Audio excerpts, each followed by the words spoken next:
Ito yung ituturo ko sa inyo ngayon guys, kung paano natin palakasin yung blower well ng isang package aircon na itong blower motor niya single speed lang. So ang purpose ng adjustable pulley nito guys, tulad nito, dito tayo mag-adjust. Ito yung medium speed pag nasa gitna yung B-belt.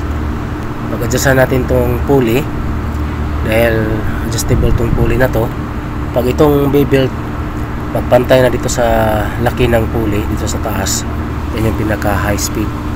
So ito medium speed, yung pinaka maliit talaga dyan yun yung low speed. So adjust natin ng high speed para mas lalong lalakas pa yung speed ng blower natin. So adjust natin.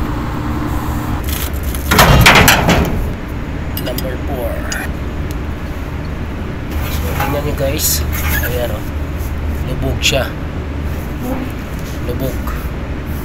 So yan yung medium speed. Pag dito na yan, high speed. Ayan o.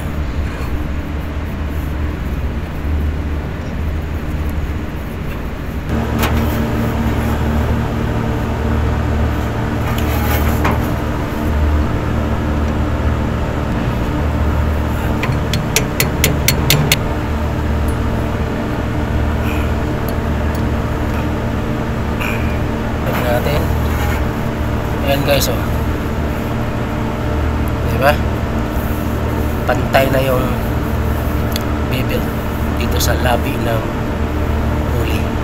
So, sabihin niya yung pinaka high speed ng motor.